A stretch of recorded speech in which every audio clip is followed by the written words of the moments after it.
Listen, children, to a story that was written long ago about a warlord named Muhammad who deceived and pillaged and raped and killed. But he said he was a prophet, and the naive men believed, and they followed and they conquered, all in the name of peaceful Islam. Go ahead and kill the kafir, go ahead and conquer the land. Do it in the name of Allah and the self-proclaimed prophet. But no, 72 virgins are not waiting for you when you die. The religion of lust and power has already given you its reward. But won't you listen to another who was named Yeshua? They pierced his hands and pierced his feet. For us he humbly died. But he rose up on the third day, as it was prophesied, and he reigns in glorious heaven, yet he lives here in our hearts. Go ahead and kill the kafir, go ahead and conquer the land. Do it in the name of Allah and the self-proclaimed prophet. But no, 72 virgins are not waiting for you when you die. The religion of lust and power has already given you its reward.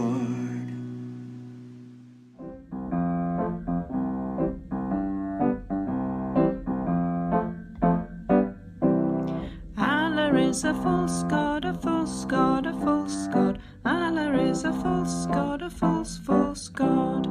Allah is a false god, a false god, a false god. Allah is a false god, a false god. And Muhammad is not a prophet. Muhammad is not a prophet. If you want grace and mercy and love, Islam is not for you. But Jesus is the way, the truth, and the life. Jesus is the King of Kings who died to save us all. If you just repent and believe he took your sins on the cross, then mercy and grace, forgiveness and love, eternity can be yours. But Allah is a false god, a false god, a false god. Allah is a false god, a false god. Hallelujah. Let Lord Jesus Christ shine forth. Good morning, good afternoon, good evening, wherever you are. Thank you for joining another live stream with DCCI Ministries. And another sad evening. We did have sad live stream yesterday, and then follow up another sad live stream tonight. We will be looking at grooming gangs, which documentary kind of came up approximately 2 weeks ago. Last week we did part 1. We watched half of the documentary, and this week we are joining with Sister M and Daughter of Christ to kind of finish the documentary. Documentary can be seen on GBNews. And I did put the link to the previous live stream, which was last week. I'll make sure I put the link to tonight's live stream as well. If you want to watch the video without our comments, please do so. And let's do sound check and then figure out where we left last week. Beloved, Daughter of Christ is here. Daughter of Christ, how are you doing, sister? I'm well, sister. I've eaten a little bit of some very nice homemade bread, and I got something in the chat. Sister Carol B suggested David Wood needs to send one of his custom-made Qurans to the headmaster at Kettlethorpe. What do you think? Well, that guy is dimmy. Head teacher is very much dimmy. I think if David Wood sends the book, probably head teacher will go to mosque and then ask mosque to hire someone and then get rid of David Wood, or will go to the police and then ask police to find the ways to get the US and then arrest David Wood. I wouldn't be surprised when Dimmis does such a thing, but we can pass that request to David Wood, or you can pass it, probably you are following his live streams as well. Beloved, can we do quick sound check? So without me to talking, just how are you doing? Oh, me. I don't call Sister Sister M M. beloved. Why not? I'll call you beloved. I'm doing well, sister. I'm very happy to be here. We've had quite difficult subjects on the live streams recently, and I know people are affected by it. It is when it comes to Islam, unfortunately. I find Islam is a very troublesome religion. It's always in the news, even though when it's a minority, always in the news. If it's not grooming gangs, it's some terrorist attack. It's some child that's been victimized for Quran transgressions. They're always in the news somehow, either victimizing someone or pretending to be victims themselves. That's what I think. Seems your sound is great. Thank you very much, beloved. Yes, Islam is troubling religion. And I do have Sister M on the line. You met with Sister M last week, but I'll ask her to introduce herself and say hi to us. Sister M, how are you doing? Peace of Christ be with you, sister. Nice to see you. Nice to hear your voice. Okay, how are you doing? Who are you, sister? I am doing well, thank you. I am a Christian and also have a burden on my heart to reach out to the lost. And Islam is, people that follow Islam are very much lost. It's nice to hear Daughter of Christ's voice as well. God bless you all. And since our brother Jai is not here, I'd like to say God bless you all to those in the chat and those who will watch later on.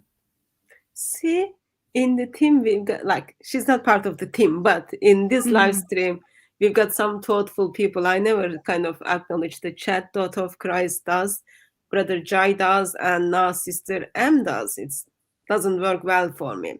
So your sound is good, Sister M. Can you be kind enough and remind us, why did you end up in this live stream? It was a lot of bullying. No, last week we started watching the documentary. It was a very hard documentary to watch. And I'm grateful to all the people that were able to watch it along with us, and were also asking for the link to that original video from GBNews.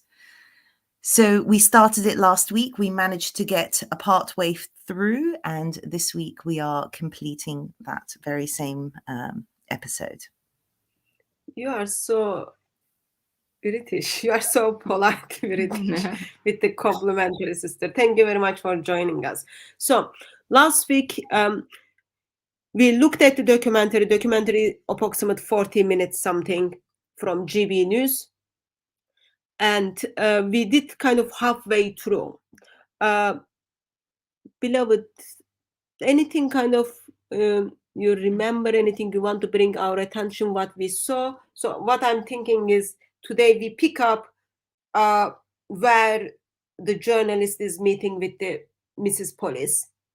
But before that, anything kind of got your attention? Anything you want to remind people?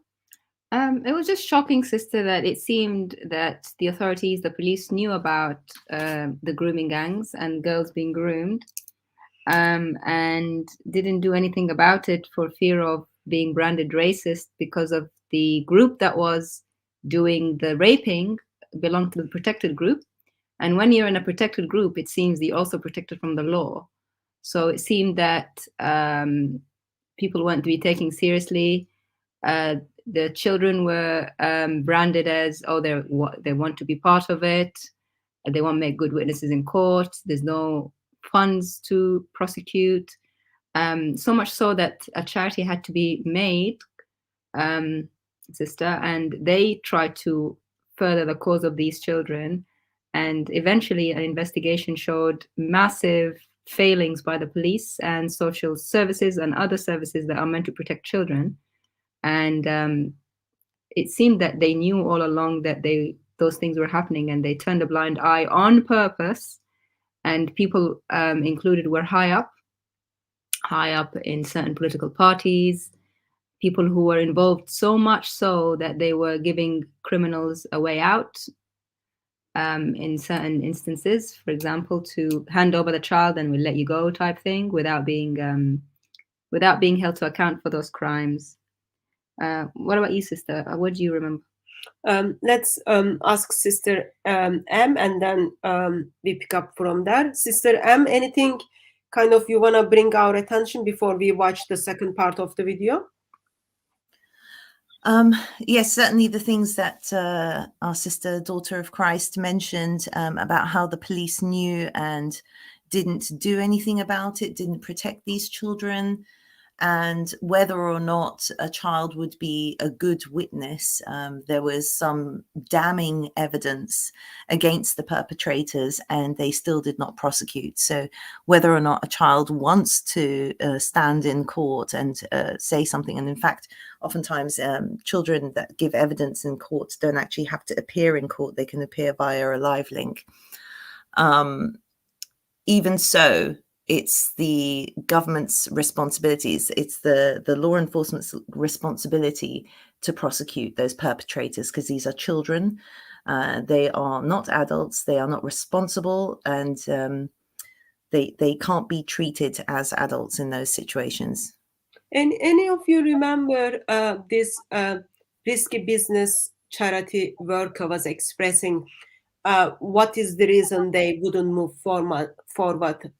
Yes, one of the reasons was children wouldn't be good witness, but also it would be the breach of the human rights of those abusers or those criminals. Anyone remember that statement?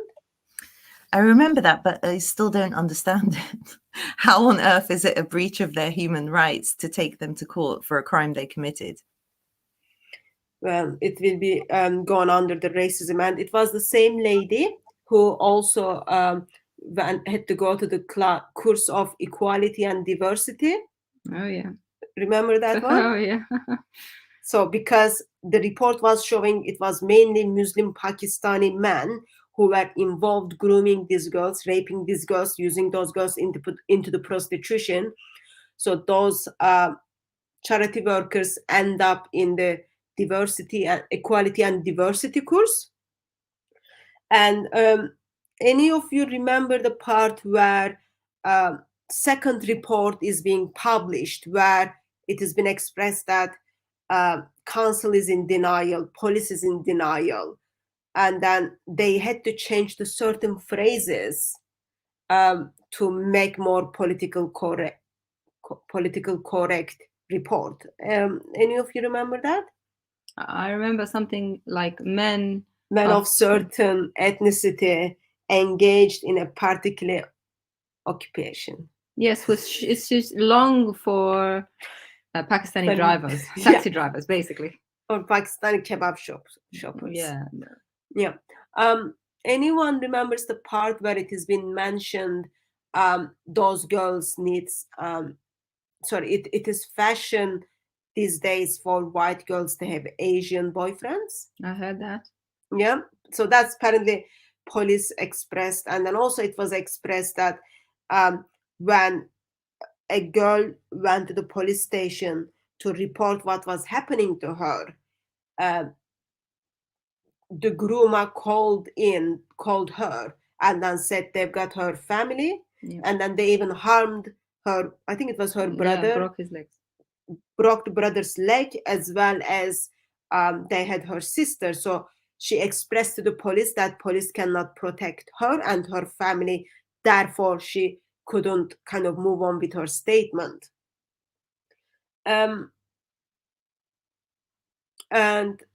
also some of the girls who were rescued from house which was known to the police for using those girls as a prostitute, girls are being rescued from there not by police, even though police kind of caught some of the rapes as rape was taking place, but they are not being rescued by police. They were rescued by charity workers. That was I thought that was interesting because, again, police turn blind eye.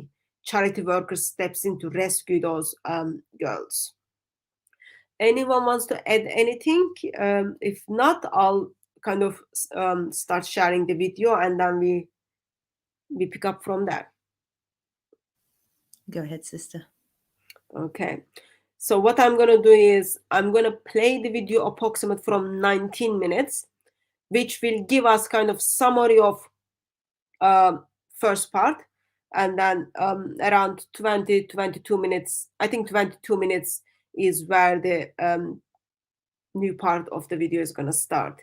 As I said, this video has been taken from GBNews for the video titled Grooming Gangs, Britain's Shame. And then let's pick up from there. Sexual exploitation and trafficking. Act Central 1 had ended. We were told there were no more resources. It were too resource intensive. Okay, we start from here, and then hopefully we will kind of pick up some things from last week, and then we continue from there. Sister M and Daughter of Christ, if you kind of want to make a comment on anything, just give me the signal. I'll pause it, and then we discuss that. And that was it. But we could have done so much more. Why did the police and council fail to kick on with their success? Casey's report suggested a widespread culture of denial and ignorance.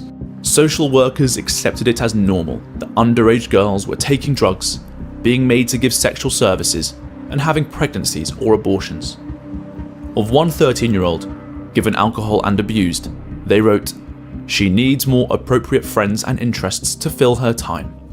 The girl's parents eventually had to move overseas to escape the menace of their rape gang tormentors.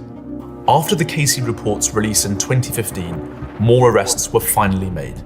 Arshid Hussain, the rapist who handed over an abused girl to PC Hassan Ali at a petrol station, was convicted with his 3 brothers and his uncle, as well as 2 white women, who lured girls to their homes and pimped them out to the rapists. On the day that PC Ali was told he was under police investigation, he was run over and killed by a family friend. Any investigation into his alleged criminality died with him. The National Crime Agency also launched an ongoing investigation into historic abuse in Rotherham, the largest in their history. So far, they have identified 1,510 victims and hundreds of abusers. Another 20 men have been convicted for their crimes in Rotherham alone. The Casey report singled out Councillor Jahangir Akhtar for his malign influence after he arranged the handover of the raped girl at the petrol station. The Labour Party forced him to resign. Years later, his daughter was given a job at a council-funded charity, giving her access to a database with confidential information on grooming gang victims. There was no suggestion that she did anything wrong, but victims said there was a potential conflict of interest.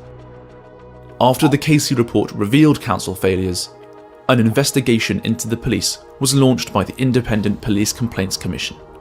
They found that the father of a girl who was raped in Clifton Park and suffered internal injuries was told by a police officer that he hoped it would teach her a lesson. They found that police officers, finding girls in bed with older men or even in the middle of a sex act, failed to do anything. Worried parents were told that having an Asian boyfriend was just a fashion accessory their daughters would grow out of. There were 265 allegations of misconduct, with 91 investigations involving 47 officers. Of those, only 5 suffered any penalties. Nobody was fired.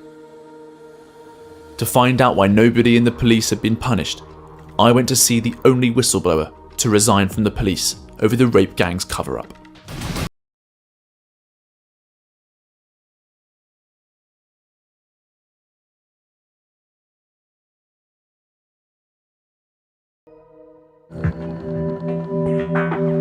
My name is Charlie Peters. I'm a journalist and documentary filmmaker with GBNews, and I'm investigating the national grooming gang scandal. We've seen what happened in Rotherham, where over 1,500 girls were sexually exploited. I want to know why the police looked the other way, despite years of evidence. I couldn't get any answers. all I was told was that there was insufficient evidence to prosecute. I was raped over 1,000 times and I don't even know how many men assaulted me. It's impossible to recall. It was just so constant.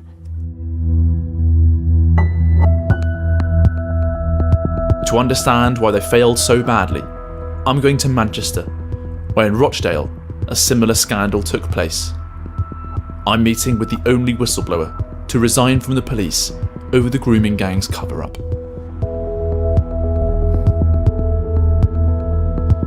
Well, in 2004, I was approached and asked to join, to go on board with a job that became known as Operation Augusta. And this was we had a little girl who had died in Rochdale, who had been groomed, sexually abused. I was asked to go on an investigation to look at whether we had a problem in Greater Manchester with young white children being groomed and sexually abused by gangs of Pakistani men.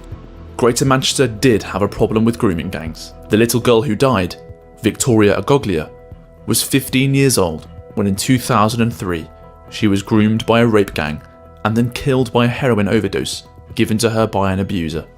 We had dozens of young, very vulnerable children who were mainly in care, well, they were all living in care, who were being systematically groomed and raped by gangs of Pakistani men. Over 18 months, Maggie and her team compiled a compelling case against the gangs they knew were operating in Rochdale. Okay, I'll pause here for a bit. Sister have you got anything you would like to share? So far, we are hearing from police officer, previously who was police officer. She's the only one who left the job because she couldn't stand anymore what was happening. She's expressing she spent months to put together a case where, as an officer, she says white girls are being abused and raped by Pakistani men. And if you remember from the previous video, previous part, the girl was being kidnapped, and then at the petrol station, there was a hangover took place, and then the kidnapper kind of just gave the girl and then was free to go. So it seems there is something not right with the approach of police. What are your thoughts on that so far? Yeah, it's mind-blowing that a police officer would say, oh yes, you've kidnapped this child, yes, that's fine, just pass them to me and you don't have to worry about anything. That's not how a kidnapper should be treated. I see Harriel Johnson's response there is disgraceful. It's unbelievable. And it's only one police officer was so mortified by what had happened that they stepped down from their job.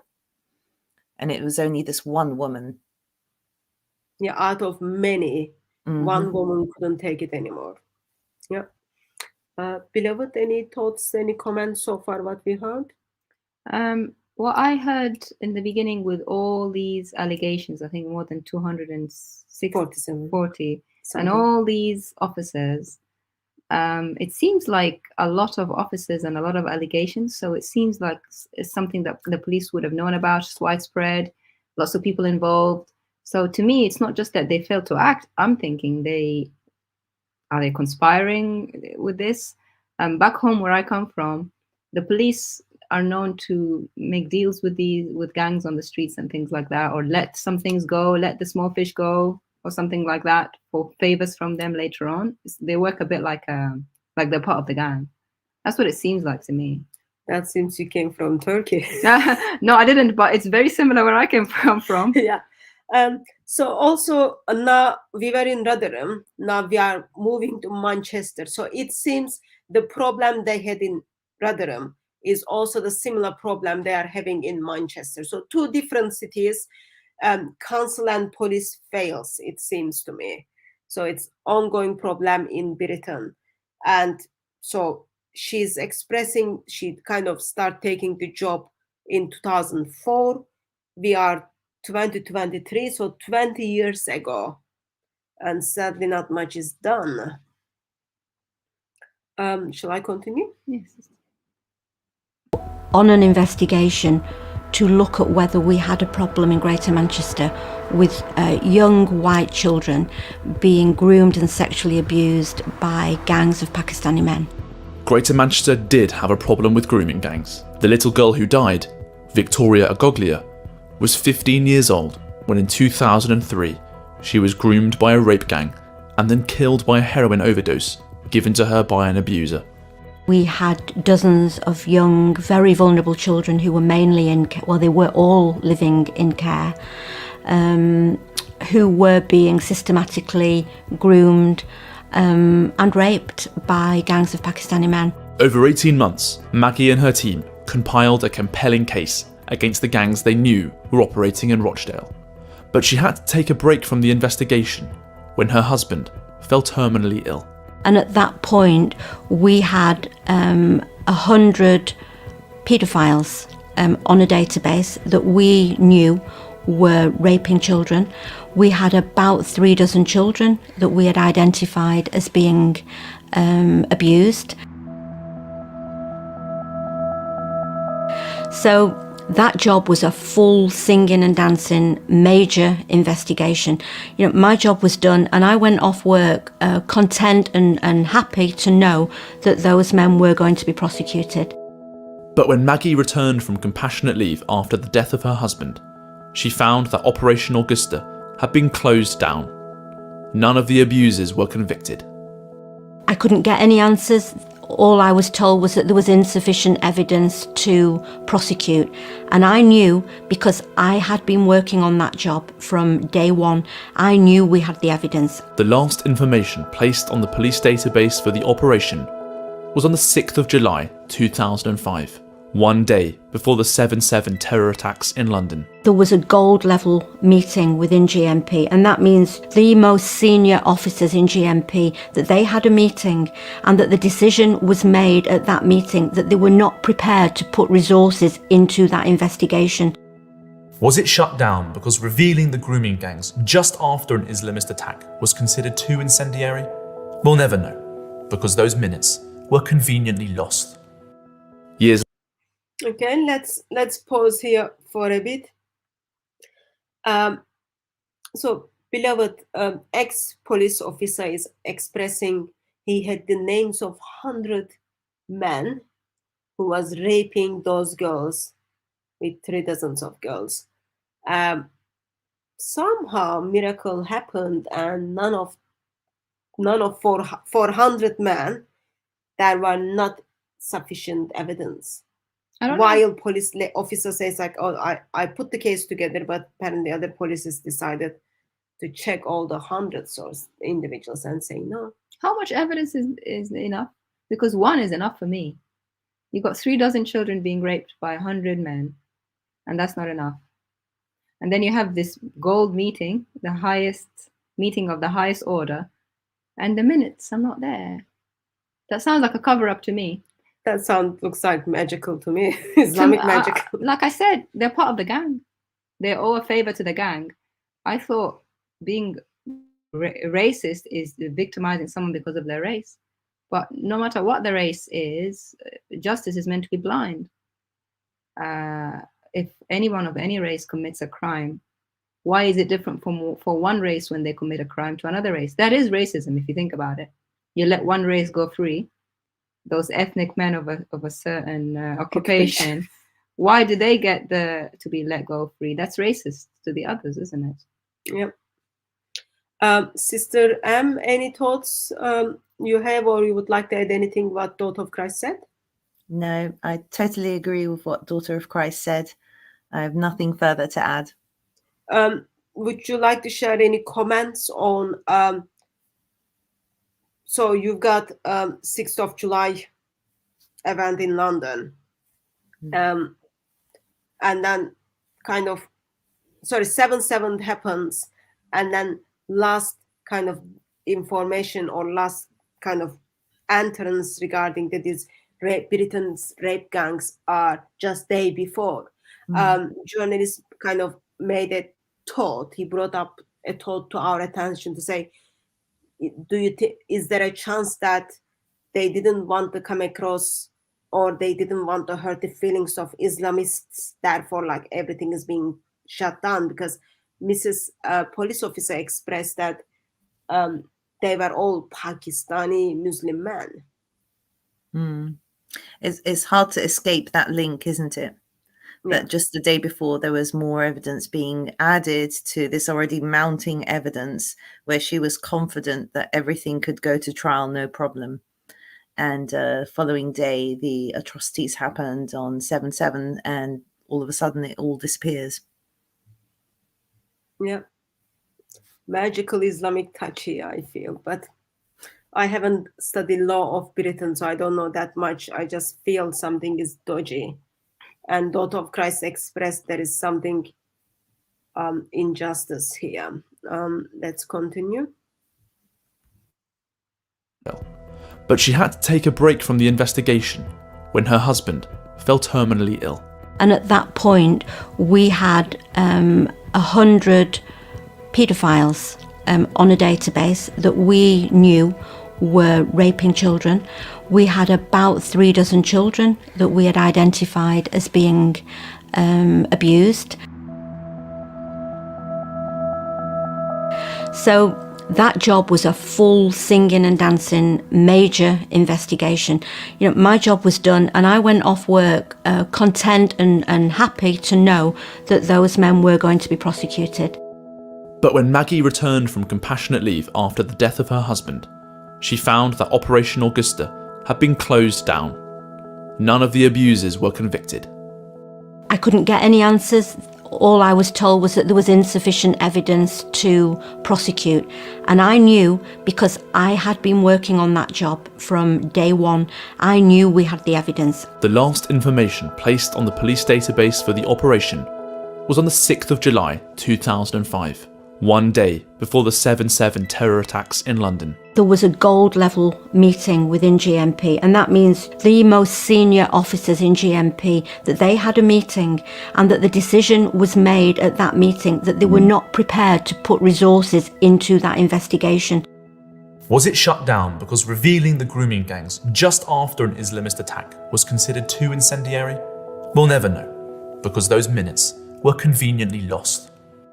Years later, Maggie was brought back in for a new operation to tackle the gangs. I was reapproached in 2010 and asked to go on board a case in Rochdale, which became known as Operation Span. Maggie was asked to join the team to gain the trust of a young girl called Ruby, who, aged just 12, had been raped by known paedophile Adil Khan. When she was just 13, she had been made pregnant by that man. And the police at the time, which had been 2 years previous to that, had seized a fetus. But despite having the frozen fetus and the DNA needed to prove the identity of Ruby's rapist, Adil Khan was not charged with rape. Ruby, you know, we had a fetus. We knew who had made her pregnant, but the authorities failed to protect her. The schools knew, social services knew, the police knew. And even though we all knew, even though we had DNA, even though we knew who was responsible, that man was still never charged with rape.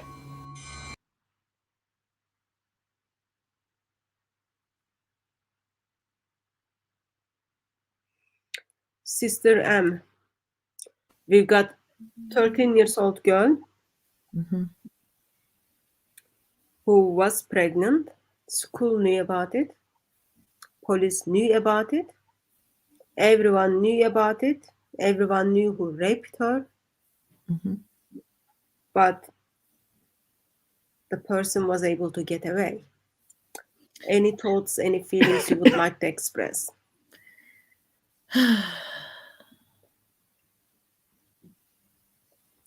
Yeah, it's insanity. It's evil. It's insane. It's beyond comprehension, really.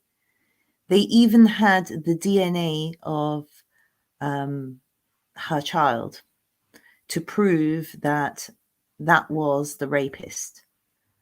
There's no such thing as consensual when you're 12 or 13. You're underage, and whether or not the perpetrator alleged that it was consensual, which, by the way, I think all paedophiles tend to say that their victims were consenting. How that perpetrator got away with it? Insane. So officer kind of befriended her when she was 13. 2 years before that, they had a fetus. Beloved, any thoughts? He wasn't even charged. So it's not that like they charged him and then in the trial he said it was consensual or anything. They didn't even try.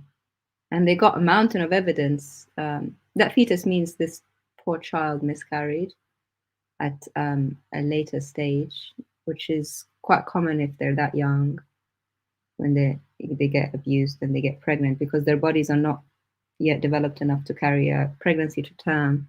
So this child went through hell on earth, not only the rape, but then the consequences of it, and was brave enough, to, I don't know how she would understand, for a child to understand there's a fetus and we can get DNA from and all that stuff. And they went through all that for nothing in the end. Child didn't understand much yet. We have people who we pay. Policies makes their living by our money. Councils make their living by our money. The people we hire to protect our rights, people who we hire to protect the rights of 13-year-old girl, decided, well, I'll let this go. Yeah, I don't want my money to go to no gold meetings. I don't want my money to go to investigating the tear on the Quran. I want my money, tax money, to go into charging and prosecuting rapists, especially if it's kids they're raping. Just another side point to bring our attention is even school knew about it. And they stayed silent too. See, schools are very busy. Yesterday we talked about how school head teachers were very busy being dhimmi at mosques. Now we are hearing school knew about it as well, but no one stand with this girl. And by the way, for the date kind of structure, this police officer involved first case in 2004, and then now she's involved with another case 2010. Within 6 years, those things are still happening. 6 years passed and still it is happening, and everyone turned blind eye. Again, victims becomes the criminals, and criminals becomes, well, how can we help you to live more comfortable life? That's what happened to the Great Britain. Shall I continue, sisters? Yes. MP that they had a meeting and that the decision was made at that meeting that they were not prepared to put resources into that investigation. Was it shut down because revealing the grooming gangs just after an Islamist attack was considered too incendiary? We'll never know, because those minutes were conveniently lost. Years later, Maggie was brought back in for a new operation to tackle the gangs.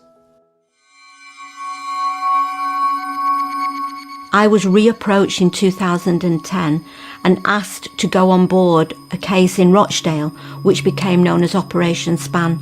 Maggie was asked to join the team to gain the trust of a young girl called Ruby, who, aged just 12, had been raped by known paedophile Adil Khan. When she was just 13, she had been made pregnant by that man. And the police at the time, which had been 2 years previous to that, had seized a fetus. But despite having the frozen fetus and the DNA needed to prove the identity of Ruby's rapist, Adil Khan was not charged with rape. Ruby, we had a fetus. We knew who had made her pregnant, but the authorities failed to protect her. The schools knew, social services knew, the police knew. And even though we all knew, even though we had DNA, even though we knew who was responsible, that man was still never charged with rape. Ruby's suffering extended to her family. She had a sister, Amber, who had also become a victim of the rape gangs. Amber had been arrested as a child of 15 on suspicion of being a madam. I was asked to gain her trust and ask her to tell us what had happened, to identify the abusers, to tell us of the locations, the phone numbers. One of those locations was an address in Fallinge, where there was a house with a list on the back of the door, with about 20 names on it. Abusers could take girls there, pass them around to be raped by multiple men, and then leave a tick by their names to show that they'd used the rape house. At the end of the week or month, they'd pay their bill for using it. It was like a paedophile honesty box. Despite the scale of the crimes, the trial was limited and just 9 men were convicted. The lead defendant said he objected to being tried by an all-white jury. The same man had once forced a 15-year-old girl to have sex with his nephew as a birthday present. By 2017, all but 2 of the 9 were out of prison, having been released halfway through their sentences. 4 of them had also been granted millions of pounds in legal aid to fight deportation.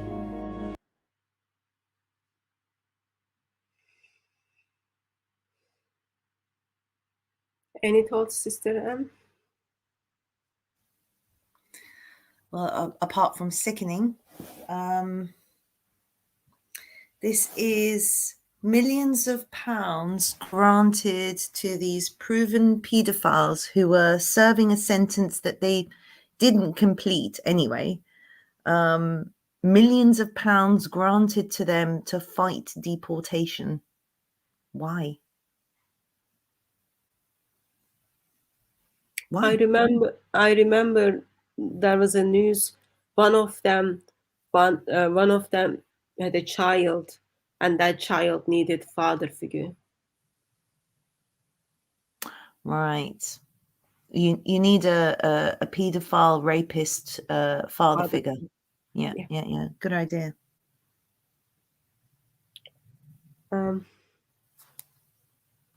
Beloved? I mean, it's gone. They're doing it so openly that they even have a logbook. The list, who's raped who, when.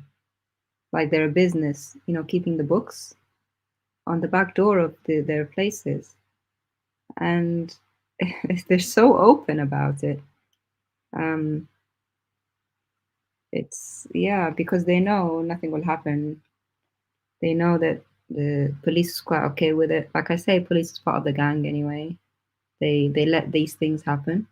They're quite happy with them to happen. So someone rents a flat, and then every night Mr. Muslim takes girl in, and then other Mr. Muslim comes, and then everyone rapes that girl. Before they leave, they tick which day they used that flat, and they make sure they give their cut for the renting of that flat.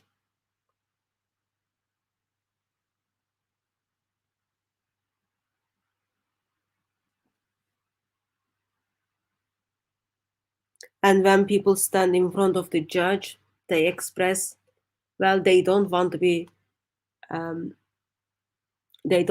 judged by white judge,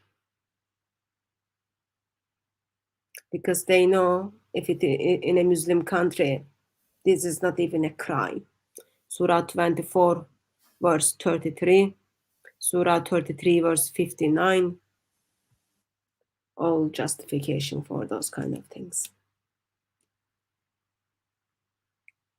Got Sister Marion here saying they're so safe, they sign their name next to it.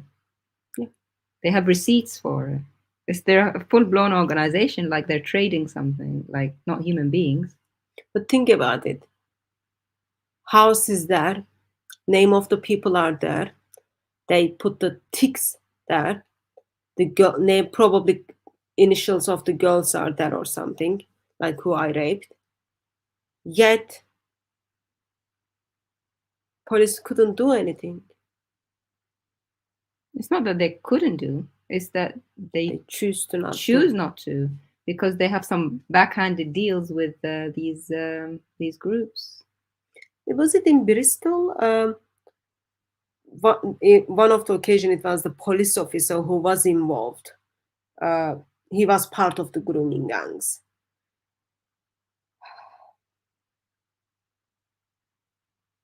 You got people very high up, like the lady said, the golden level meeting, whose interest it is to serve a certain agenda and a certain narrative. And that narrative is Islam is peace, integration. We want everybody to be happy together. We can't speak against anyone of a certain ethnicity and certain occupation, like the report said. But the problem is, though, they're acting against the children. They're committing crime. But that doesn't fit the narrative, you see. Never mind about the children.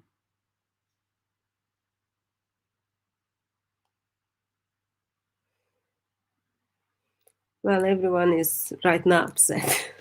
Yeah, I mean, there is a Muslim in the chat, if she's not helping things, saying that Islam has nothing to do with gangs. Really? Yeah. I'm sure Islam has nothing to do with rape either. There's a reason why there's a certain warning called the Usman warning. Yeah. There's a reason why it's called Usman. There is a warning called Usman warning. Mr. Policeman comes and then tells you, well, your life is in danger. You've got to sign this paper. Or Officer Muhammad calls you and then say, please come to the police station. Yeah. And then he says, I am Officer Muhammad. Yeah. And the gentleman in the chat is called Osman as well. Well, Surah 4, verse 24. Surah 24, verse 33. And Surah 33, verse 59, used for justification of such actions. Surah 24, 33 expresses, don't put your girls, your mates into prostitution. If you do so,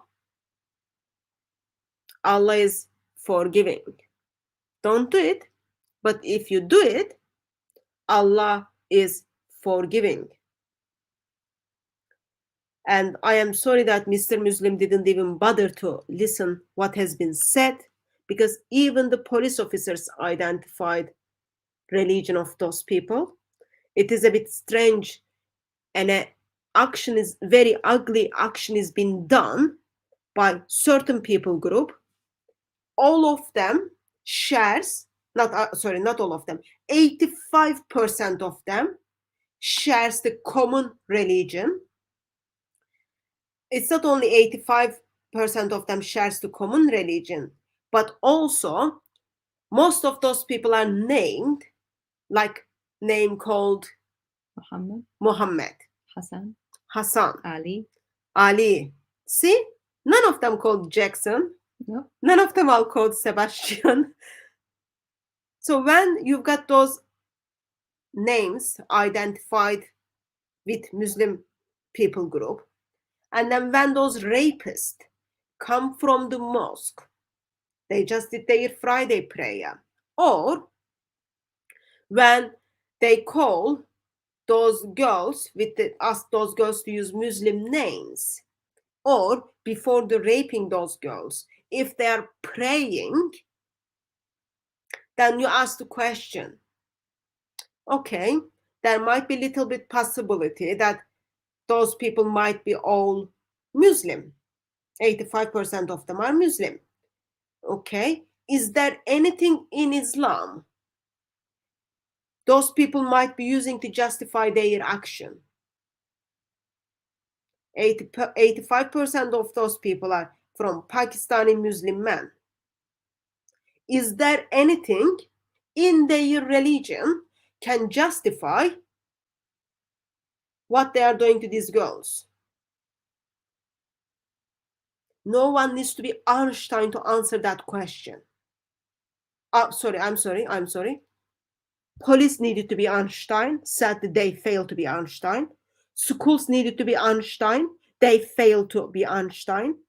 Councils needed to be Einstein, and they failed to do so. But beside that, everyone else knows that justified by the religion of Islam. Even when you go to the court hearing of those people, they identify themselves. Oh, those girls were like dirty lollipops. Where were your ears when Mr. Muslim said, I don't want to be judged? I don't recognize the white authority, white judge.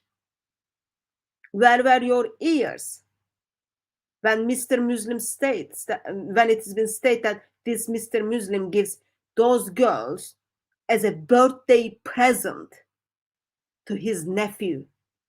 Where were your ears? Oh, forget your ears. Forget your brain as well. Where is your heart? Oh, I forgot. You sold your heart and soul to Muhammad. Silly Muslims. Seriously? 21st century, and you think, oh, this has nothing to do with Islam? Yeah, you make very good team with Mr. Policeman. You make very good team with councils, and you make very good team with school. But you will never stand against injustice. Didn't Muhammad give girls to Muhammad give girls to the other Muslims as a present? Did you not even bother to read the biography of Muhammad to see how awful gang leader he was? Did you not even bother to look at the Islamic sources? Oh, I forgot. You sold your heart and your soul without thinking, so you couldn't bother to do that.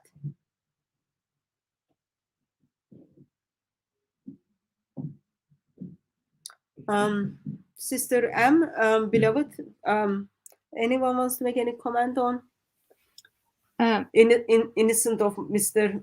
Muhammad, Pieces, Police, FBI, and Child Protection? Everyone be upon him.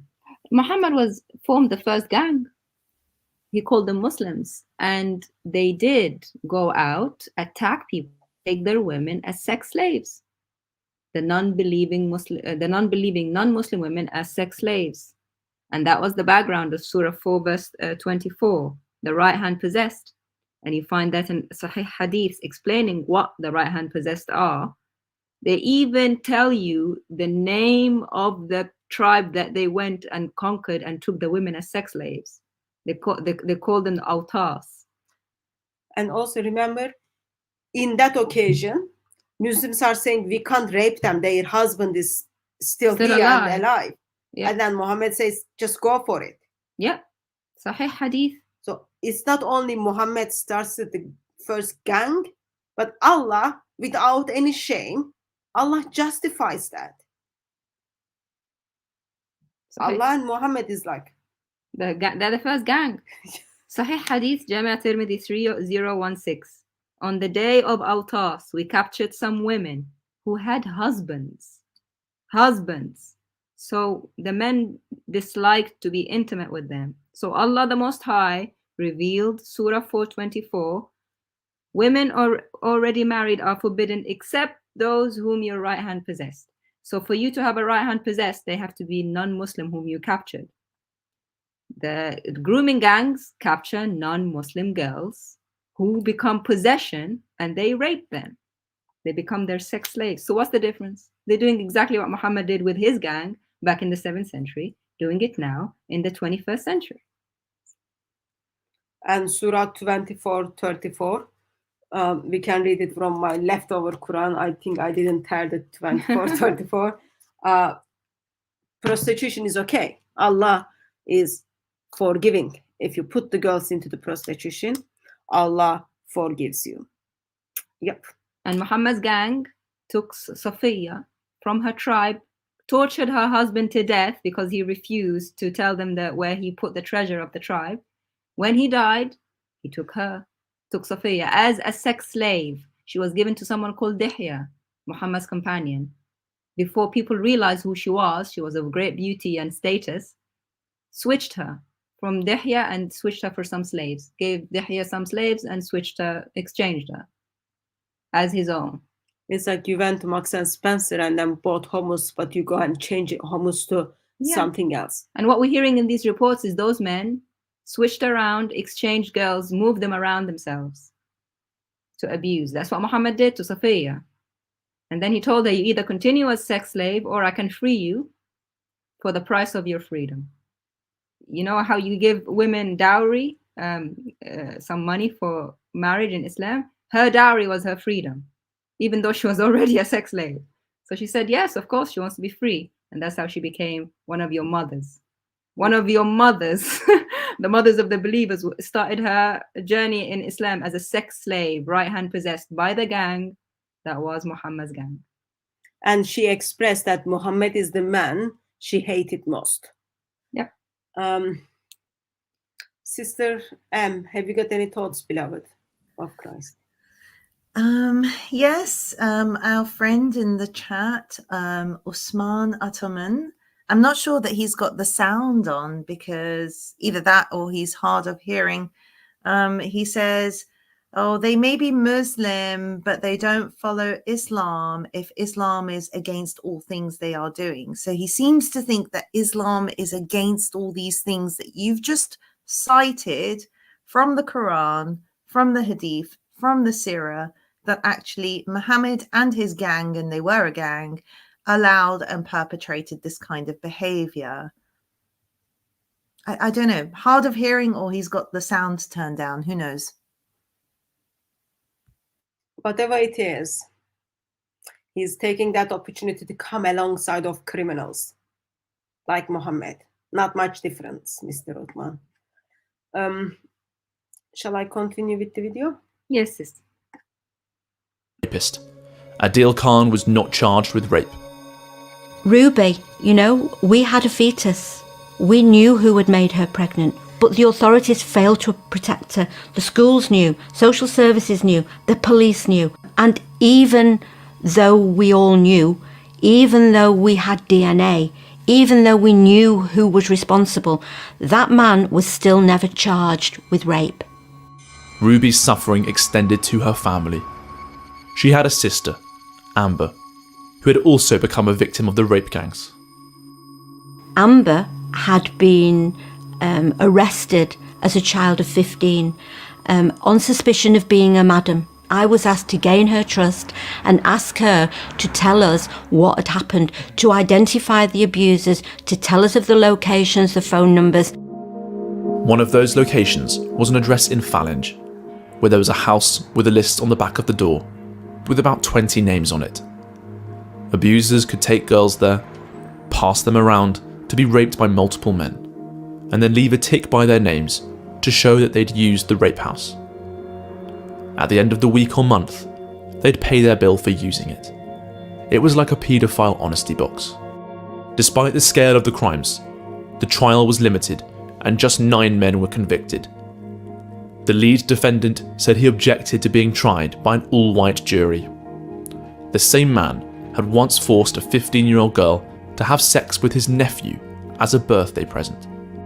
By 2017, all but 2 of the 9 were out of prison, having been released halfway through their sentences.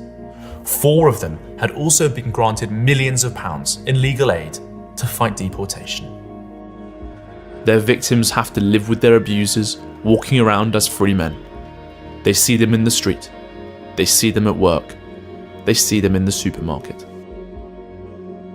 Both Rotherham and Rochdale are similar in culture and history, former industrial towns in the north of England. But this national scandal scarred towns and cities of all descriptions across the country. My investigation took me to Telford, a new town in leafy Shropshire near the Welsh border, where another child sexual exploitation scandal had emerged.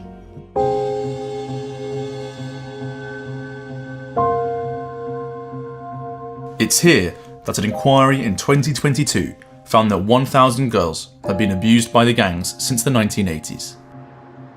Much of the worst abuse happened in the suburb of Wellington. Children were sold for sex in a rape den. Some council workers reacted by saying that child prostitution had always happened.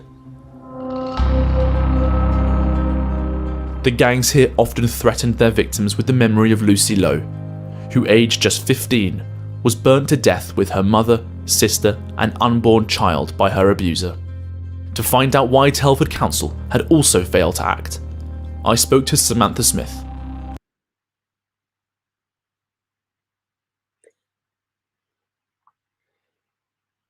So we talked about Rotherham.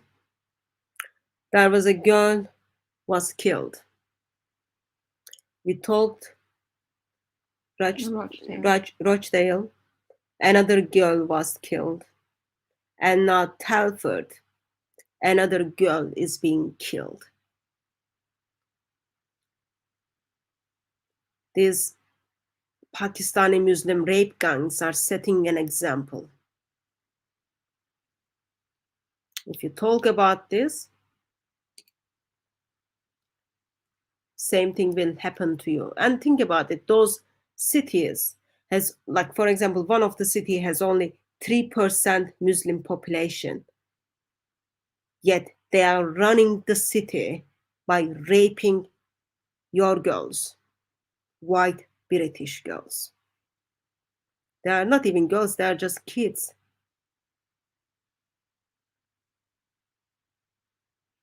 Any thoughts, beloved? It's shocking, and it's as this GB News documentary is showing, it's not specific to certain areas. Oh, that's just what happens in Rotherham, or oh, well, you know, Rochdale is kind of similar to Rotherham. It's a northern previously industrial town. This is, and as this documentary progresses, all over England, and most likely into Wales and Scotland and other places where they've congregated. It's a tragedy. And it's a tragedy that they're being allowed to get away with murder, literally allowed to get away with murder. Well, no one wants to hurt the feelings of Mr. Muslims. Beloved, anything you would like to add? I can't believe a criminal would dictate what the jury would be like.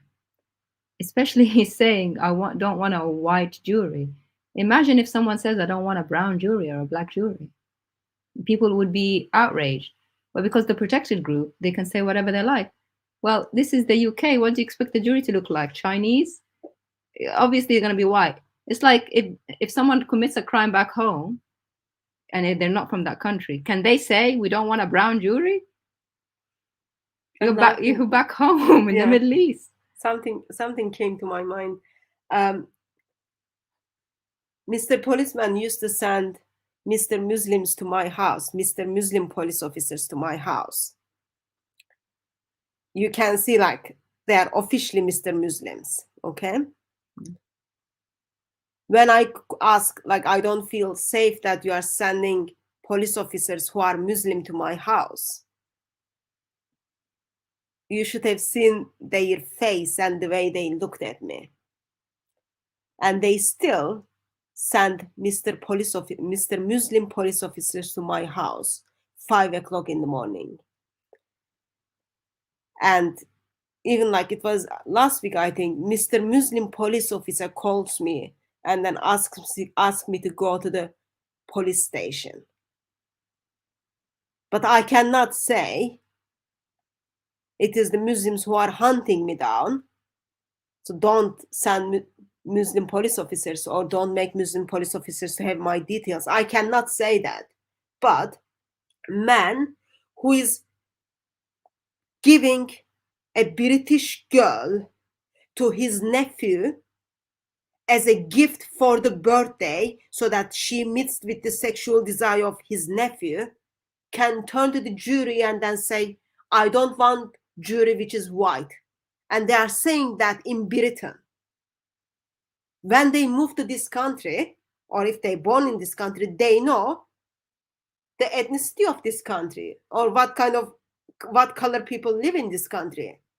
When I came to Britain, I knew what I will expect. I knew there will be people middle of the night who are half naked outside of the nightclub. I knew there are church buildings in this country. I knew where I am coming to. Somehow, a Mr. Muslim who gives a teenage girl as a gift to his nephew for birthday present doesn't want to be judged by white people. When it is someone's birthday, you give them flower, you give them, I don't know, birthday gift things.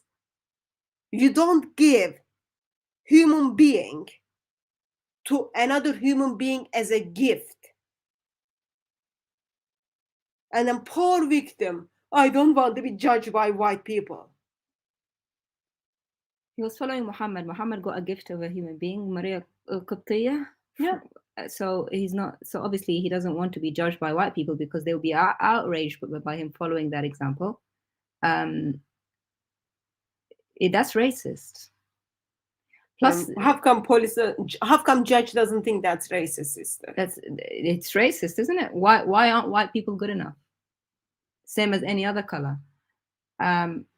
I tell you why, because people of this country have certain values that are not of the protected groups. They would be horrified. The difference with you, sister, is you're not charged with any crime with the Mr. Policeman that come to your door. You're a victim of the protected group who are Muslim. That man is charged with a crime. He's a criminal. And do criminals choose their jury? If criminals choose their jury, then there's no justice. Then obviously they'll choose the ones that will give them, a way out. That's insane. And they got that. There's just political correctness and bowing down to the protected group gone crazy. You might as well give them the whole country now. You might as well. Just those,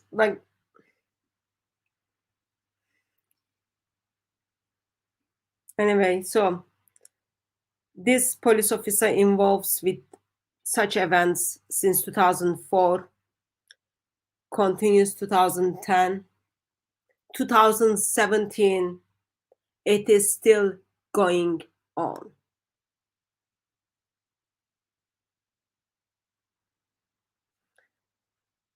Another helpful point to just remind you, Muslim population in these cities are 3%.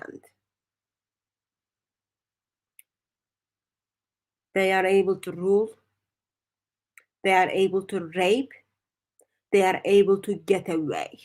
And that's only 3%. Can you imagine what happens when they become 51%? Don't imagine that. But think about it. Sister M, have you got anything to add? If not, I'll continue with the video. That's okay. Continue, sister. Raped by multiple men, and then leave a tick by their names to show that they'd used the rape house. At the end of the week or month, they'd pay their bill for using it. It was like a paedophile honesty box. Despite the scale of the crimes, the trial was limited and just 9 men were convicted. The lead defendant said he objected to being tried by an all-white jury. The same man had once forced a 15-year-old girl to have sex with his nephew as a birthday present. By 2017, all but 2 of the 9 were out of prison, having been released halfway through their sentences. 4 of them had also been granted millions of pounds in legal aid to fight deportation. Their victims have to live with their abusers, walking around as free men. They see them in the street, they see them at work, they see them in the supermarket. Both Rotherham and Rochdale are similar in culture and history, former industrial towns in the north of England. But this national scandal scarred towns and cities of all descriptions across the country. My investigation took me to Telford, a new town in leafy Shropshire near the Welsh border, where another child sexual exploitation scandal had emerged.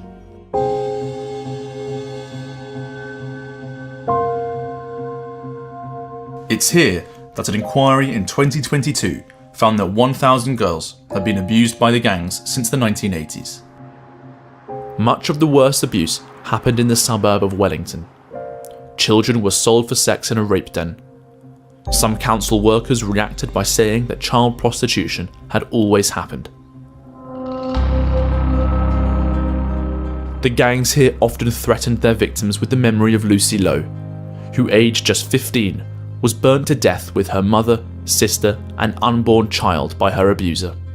To find out why Telford Council had also failed to act, I spoke to Samantha Smith, a child abuse victim from the town.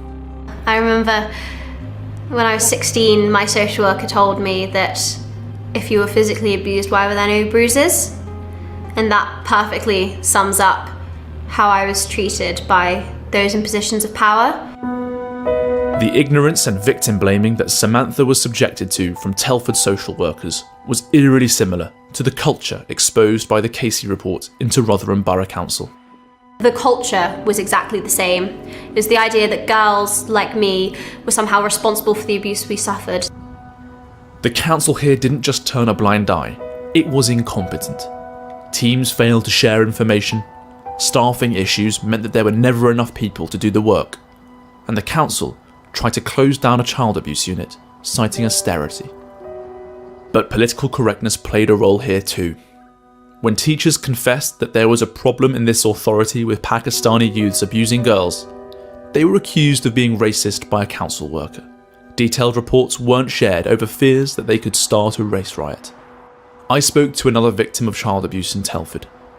Emily, not her real name, prefers not to appear on camera, but these are... I'll just pause here. Beloved, any thoughts?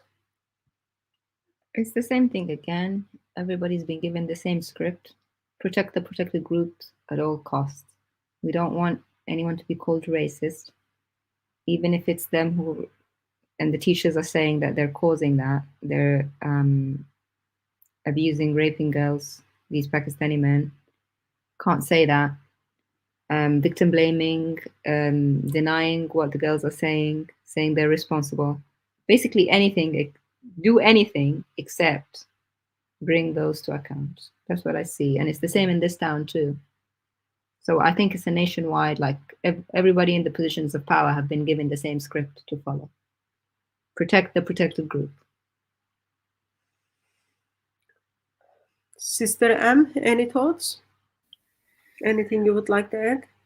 Yeah, just that, you know, if we reverse the situation, if we say that there were a group of white English men who are targeting Pakistani underage girls, there would be outrage, there would be police on every corner, there would be school videos about it, warning these little Pakistani girls about the dangers of white men, and there would be like international outrage.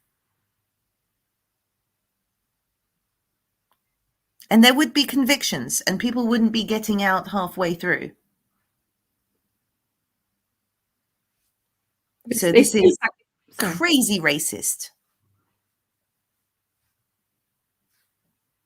It's still Pakistani men here too, in this other town.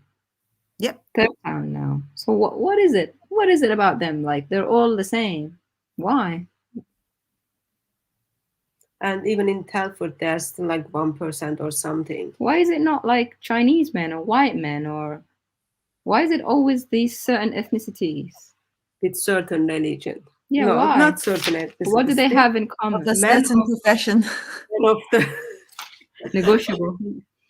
One of the unique things is here, this time school steps in and expresses concern and school gets shut down.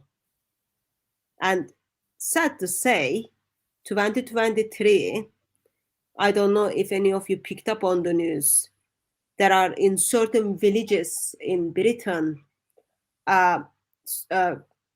locals are expressing their concern that young men are outside of the school gates or sitting in the playgrounds and observing the girls and asking the girls, "Are you here by yourself?"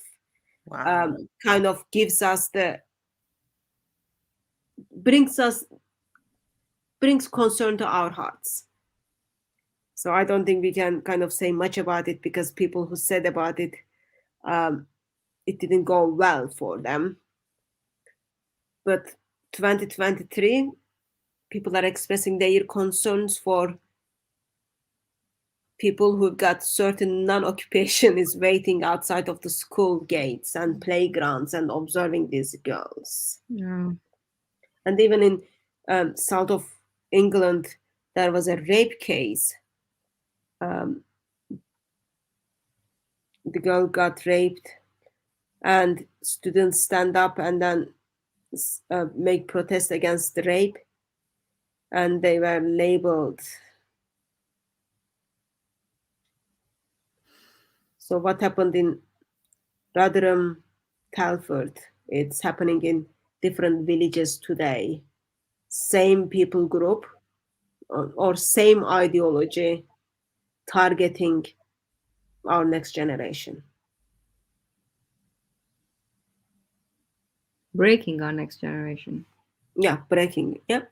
Thanks for that. Yeah, breaking. Yeah. Let's continue. Her words, spoken by an actor. Issues meant that there were never enough people to do the work, and the council tried to close down a child abuse unit, citing austerity. But political correctness played a role here too.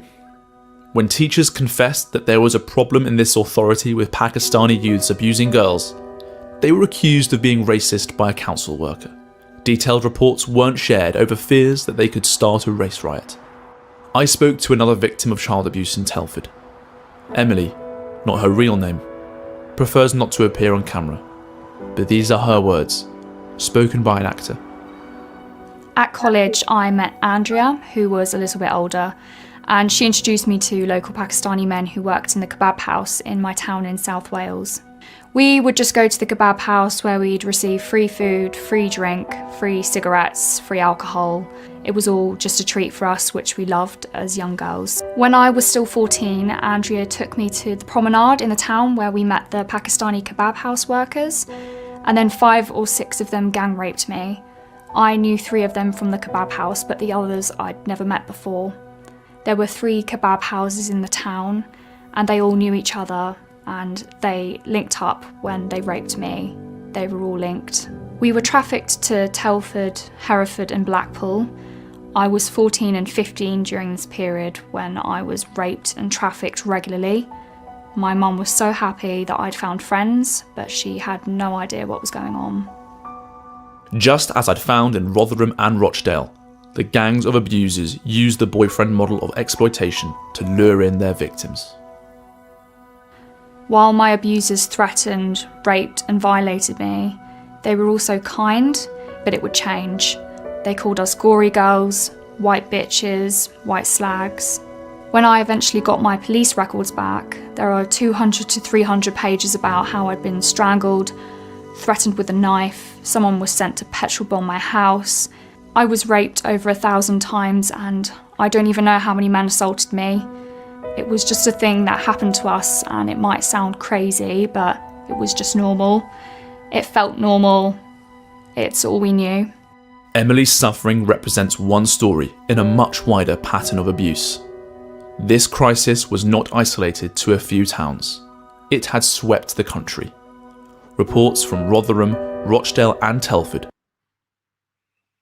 I'll just pause that and leave that map on the screen for people to see it. Beloved, any thoughts? Yeah. I can't. Sister M? Yes, Truly, truly disturbing to hear what this child went through and called it normal because that's all that they knew. And she's not unique. There are hundreds and hundreds of girls, thousands of girls actually since the 80s in Telford that have been victims of this. So many of our children were raised to believe that this was normal. That's a terrifying thought. All of their life is being destroyed. Their future is being destroyed. Their trust in humanity is being destroyed. Why? Because we didn't want to deal with Pakistani Muslims who were raping our girls. Police choose to turn blind eye. Councils choose to turn blind eye because we thought their feelings are being labeled more important than standing up for those kids. Horrifying. These are children who are yet to develop their identity, their sense of self. They're still growing up, and they're growing up with this idea that this abuse, this torture, this evil is normal. That's so maddening to just even conceive of. And look at the map on the screen. It's not in just one place. Not one place. From Scotland, from Glasgow to London to Oxford, all those places. Yeah.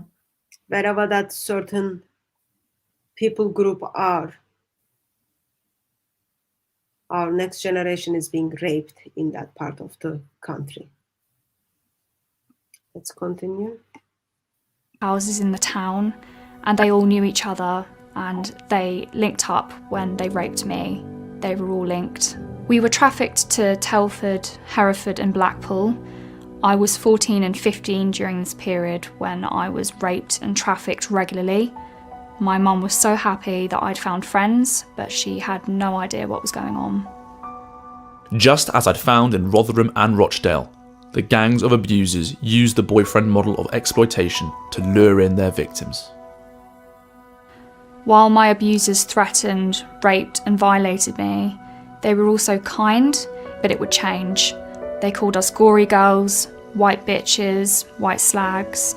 When I eventually got my police records back, there are 200 to 300 pages about how I'd been strangled, threatened with a knife, someone was sent to petrol bomb my house. I was raped over 1,000 times and I don't even know how many men assaulted me. It was just a thing that happened to us, and it might sound crazy, but it was just normal. It felt normal. It's all we knew. Emily's suffering represents one story in a much wider pattern of abuse. This crisis was not isolated to a few towns. It had swept the country. Reports from Rotherham, Rochdale and Telford were joined by stories from dozens of other towns and cities.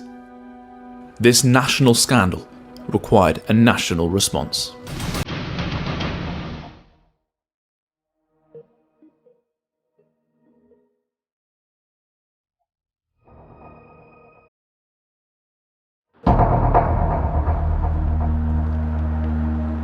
My name is Charlie Pieces, and I'm a journalist and documentary filmmaker with GBNews. We've heard about how the police and councils failed victims, but what did the government do? In 2018, Home Secretary Sajid Javid announced the Home Office review into grooming gangs. It was a big moment. A British Muslim minister was brave enough to look at whether Pakistani men really were overrepresented as abusers. But in the aftermath of the Windrush scandal, the department was hypersensitive about race and did its best to block the report's publication. It took 130,000 signing a petition for it to be released. But the report was a whitewash. It limply concluded that data collection on ethnicity was so poor that it was impossible to know the truth. Rather than improve data collection, it said that the majority of abusers were white. However, The report it based that on found that 30% of abusers were white and 28% were Asian, despite whites making up 85% of the population and Asians just 8%. Clearly, Asians were vastly overrepresented in this kind of child abuse, being over 3 times more likely to be an abuser. But the report didn't mention it. However, it did find space to say that racial bias could be to blame for the prominence of Pakistanis in the national conversation about grooming gangs. More recently, a National Crime Agency report cited a study which found that Pakistanis dominate national grooming gang statistics. By comparing the number of prosecutions to the overall population, it showed that 1 in every 2,200 Muslim men over 16 in England and Wales had been prosecuted for this crime from 1997 to 2017. When it came to Pakistanis, it was 1 in 1,700. In Rochdale, 1 in 280 Muslim males over 16 were prosecuted. In Telford, it was 1 in 126. In Rotherham, 1 in 73. The report pointed out that many abusers take no responsibility for their crimes and plead not guilty. They take no responsibility because they can get away with it. When they return from their limited punishments, the community often does not ostracize them. And as these damning figures show, with such high rates of prosecution, their crimes can't have been a secret.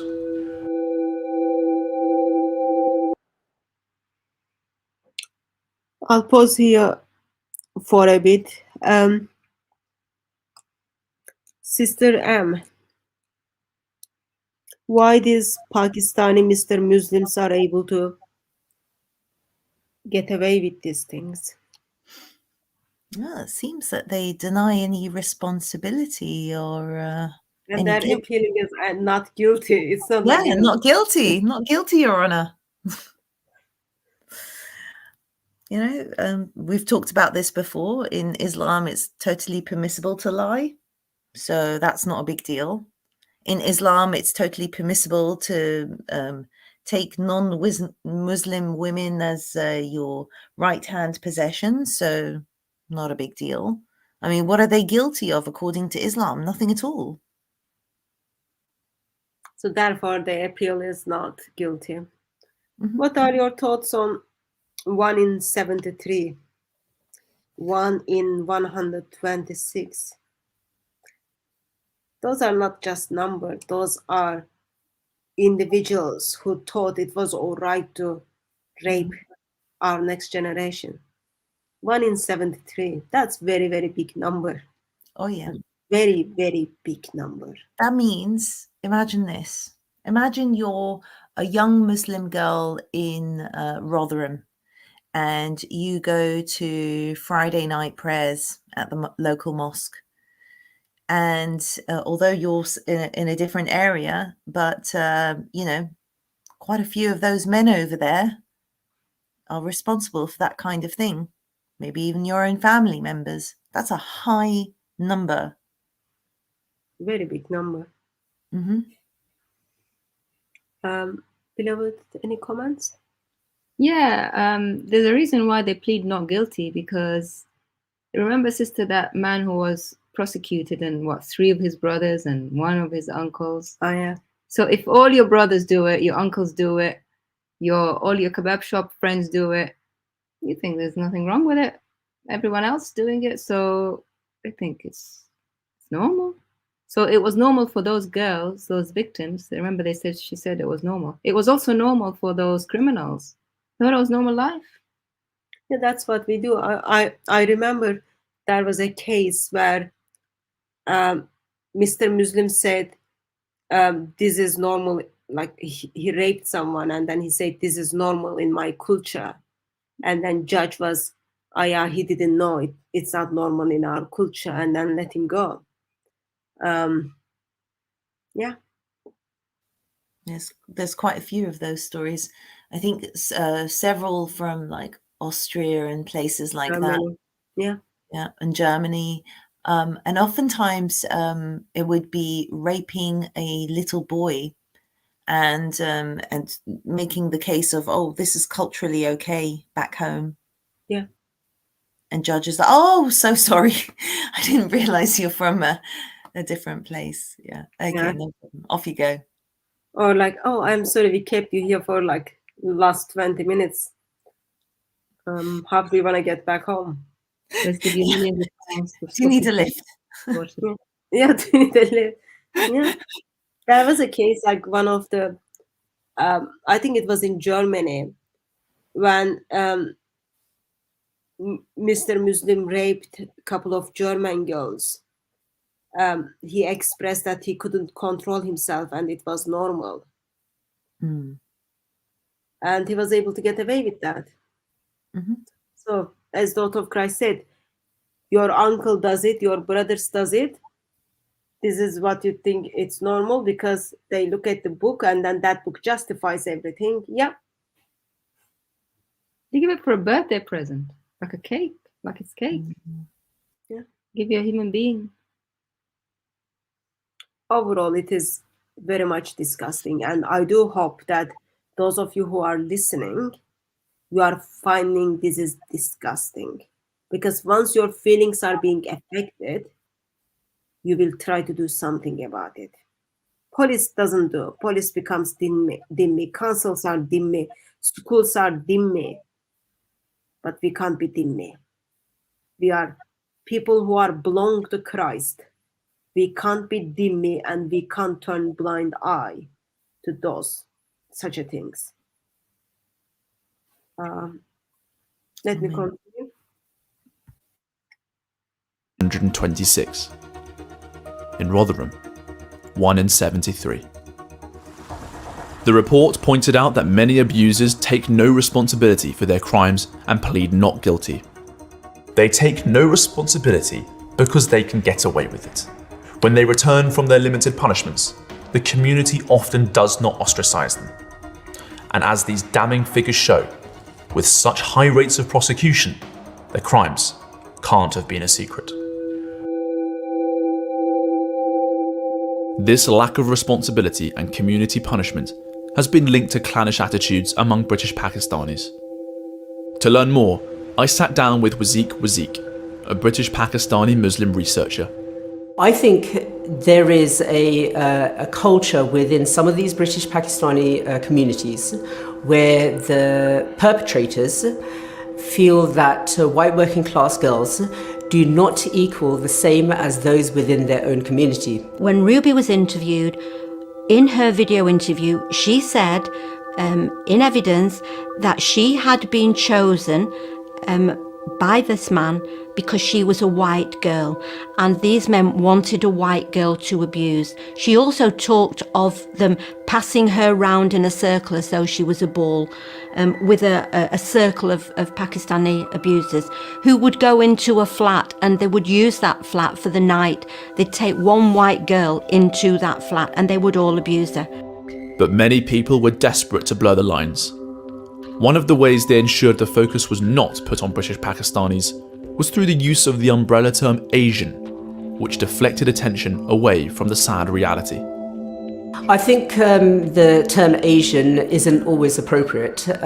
When we do look at, again, the demographic of perpetrators, we are seeing that they're mostly British Pakistanis. I know that these gangs are often referred to as Asian grooming gangs, but I would always say, well, I have yet to come across any man from Thailand or Japan or China who are involved in these grooming gangs. They are predominantly Pakistani, British, Muslim men. And that is not racist, it is a fact. If the police, councils, government... Okay, I'll pause here. There are a couple of points. So, police officer, ex-police officer, identifies they are not Asians, they are Pakistani Muslim men who are raping our girls. And it's been also expressed that those girls are being raped because Pakistani Muslim men who are raping them do not see non-Muslim women as equal to Muslim. Any thoughts, beloved? I wonder where they get that from. You wonder? Where they get that? Where do these Pakistani Muslim men get the idea that that white girls are not the same as ones from their own? Let's wonder on that. It's a mystery. It's cultural. It's like the program comes to a point where there's a conclusion and then they don't say it. They let you make the conclusion. Yeah, those Asian men are not anything else. Hindus, Buddhists, no. Not from There Taiwan. there are some Pakistani Christians, you know. No, they're Pakistani Muslim men. Okay. Yeah, and there's Pakistani Sikhs as well, but it wasn't them either. So what is it though? What is it? But did you pick up? Mrs. Police was saying, identifying them as what they are, Pakistani Muslim men who are raping those girls. That's not a racist, but that's a fact. Yet, her colleagues, councils, and everyone else who is involved identify that as a racist. No, it's more racist to say Asian because you're including all Asian countries in that umbrella. Yeah. You're including China and Japan and Sri Lanka and Malaysia. Nepal. Why? You shouldn't do that. Like, I would hate for people to do that to me. I want people to be specific when someone commits a crime. They were Pacific sisters. They were men of the certain ethnicity engaged in a particular occupation. That's anyone. You're of a certain ethnicity engaged in a particular occupation. So am I. It doesn't mean anything. So are we able to solve the mystery? What is it that Pakistani Muslim men who are raping those white girls don't see those white girls as equal with their own? Yeah, which ideology tells them that people who do not wear the hijab can be abused and non-Muslim girls and women are different from Muslim girls and women? Which ideology? Okay, let's ask that to our audience. Anyone is able to guess? You've got like loads of options, okay? Yeah, but don't be racist and don't be Islamophobe when you answer the question. Yes. It's like tying your hands. You want to feel like tearing your hair out. You can't even tell the truth. You can't. The truth is not racist and the truth is not sexist. The truth is the truth. Any additional comments, ma'am? No, it would be racist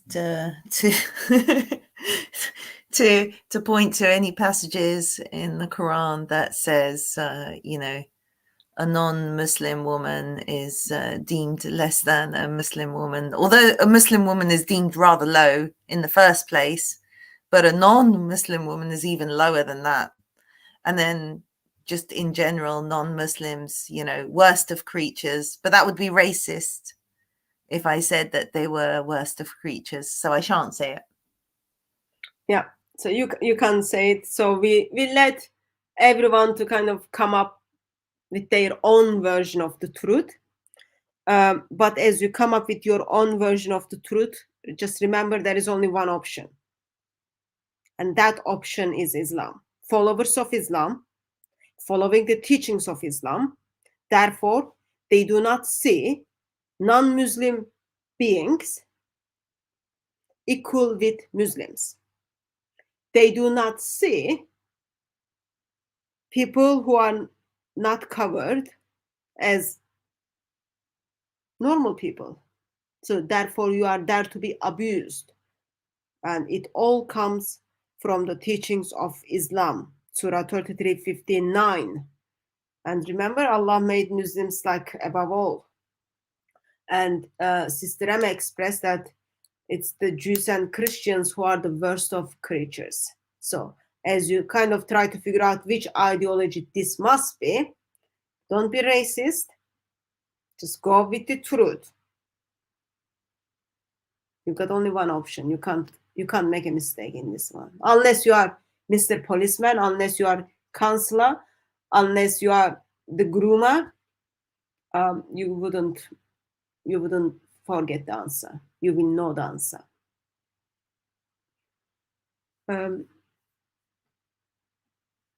Continue. Yeah. White girl, and these men wanted a white girl to abuse. She also talked of them passing her round in a circle as though she was a ball, with a circle of Pakistani abusers who would go into a flat and they would use that flat for the night. They'd take one white girl into that flat and they would all abuse her. But many people were desperate to blur the lines. One of the ways they ensured the focus was not put on British Pakistanis was through the use of the umbrella term Asian, which deflected attention away from the sad reality. I think the term Asian isn't always appropriate. When we do look at, again, the demographic of perpetrators, we are seeing that they're mostly British Pakistanis. I know that these gangs are often referred to as Asian grooming gangs, but I would always say, well, I have yet to come across any man from Thailand or Japan or China who are involved in these grooming gangs. They are predominantly Pakistani, British, Muslim men. And that is not racist, it is a fact. If the police, councils, government and the media had confronted the stark truth about the grooming gangs, the abuse of thousands of girls could have been avoided. Failing to accept these facts has allowed hundreds, if not thousands of abusers to hide behind the veil of political correctness. We've seen some British Pakistanis who have been reluctant to deal with this issue and have been in absolute denial that this issue is taking place. The reason why is because they don't want to bring shame on their own family. I think the racial dynamics of this particular kind of sexual abuse have meant that it has not been discussed in the way it should have been in the media, because people in positions of authority have always been frightened of being called racist. With this particular kind of crime, it is irrefutable, in my experience from all the cases that I have dealt with, that the vast majority of the abusers in these cases are Pakistani men. Political correctness doesn't just mean good manners, it has consequences. And one of those consequences was the abandonment of thousands of girls to years of abuse for fear that tackling the problem would look racist. Even now, there are those who deny the awkward reality. When the independent inquiry into child sex abuse investigated the issue in 2022, they looked at areas where grooming gangs had not been found. Rotherham was mentioned only once in 400 pages. It found the police were still regularly failing to collect data on ethnicity. A Home Office spokesperson said that it is now mandatory for police forces to record the ethnicity of those arrested. Telford and Wrekin Council said that after the inquiry into child sexual abuse in the town, the council immediately accepted all of the recommendations and that they've subsequently improved. Rotherham Council said they were profoundly sorry for the pain this has caused, and that care for the most vulnerable children has been transformed since 2014 and is now of a good quality. South Yorkshire Police Deputy Chief Constable Tim Forber said that they had listened to the voices of those affected and learnt the lessons of the past, and that they would act quickly to safeguard those most at risk. West Mercia Police said that significant improvements have been made and that they continue to improve and develop our understanding. Greater Manchester Police did not respond to our request for comment. I don't smoke, drink or do drugs, and I've escaped that life. I have a daughter, but the men who raped me in Telford and South Wales are still living there, still working there, still running the kebab houses. My life was ripped to shreds, but theirs have barely changed. I think it's still a problem throughout the country. You know, Rotherham's not... I'll pause here for a bit. So we heard the response policies gave. Are you satisfied what police how police responded? Because it wasn't only one or two police, it was like police officers, police after police after police, and only few of them didn't bother to respond. But are you satisfied with what you heard? I will not be satisfied until every single one of those grooming gangs are brought to justice and serve the full term and not being let off midway And this lady said that there are hundreds of abusers, and the latest lady victim was speaking. She said the abusers are still working and running the kebab shops. You know what these kebab shops are a front for. So they're still doing it, really. They're still free. So that's what will satisfy me. Not this, we'll improve nonsense. Sister Anne? Empty apology. There's no action in that apology. There's no holding to account the police officers that allowed all of this to happen, the ones that didn't do anything about the missing evidence and all of these kinds of things, the council members that were responsible, the sudden pulling of funding here and there. Those people need to be held accountable, and those people need to be sent to prison as well. Then I'll believe that actually, no, they might be sorry if they're actually sending their own into prison because it's their responsibility to keep these children safe. And these children came to them and even said, actually, you can't help me. You can't protect me. They've already got my family. They've burnt down someone else's house. They've done this, they've done that. You can't help me.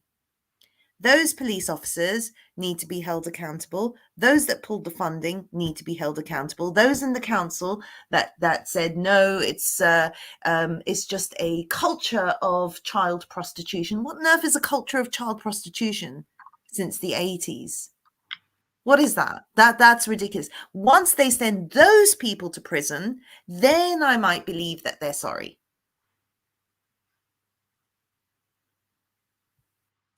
So I think we are all agreeing, saying, we learned our lessons, we will be careful in the future.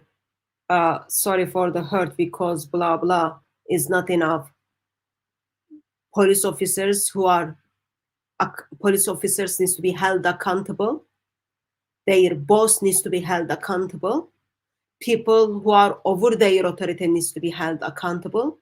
Councils needs to be held accountable. And those criminals needs to be in the right place. And right place is not out on the streets or in the kebab shops. Right place is behind the bars. Then, we deal with your sorry. And of course, I thought you will bring it up, but you didn't bring it up, beloved. You don't want your money back? I do. I want all those since the 70s time they've been taxing people and not doing their job. Either a lot of people need to lose their jobs, or you need that money back. I'm not satisfied with them writing, okay, then we'll document the ethnicity. That's okay, and put it in a file somewhere in a desk. No, I want you on the street. I don't want you, no more filing. On the street, taking these people in. Just do your job. Please. Do your job to protect those children. Not respond to our request for comment. I don't smoke, drink or do drugs, and I've escaped that life. I have a daughter, but the men who raped me in Telford in South Wales are still living there, still working there, still running the kebab houses. My life was ripped to shreds, but theirs have barely changed. I think it's still a problem throughout the country. You know, Rotherham's not unique. We've not got an electric fence around us, and this is happening everywhere, in every town, in every city. And I think, you know, there's a lot of things that can be done, and I think it's got to start at government level.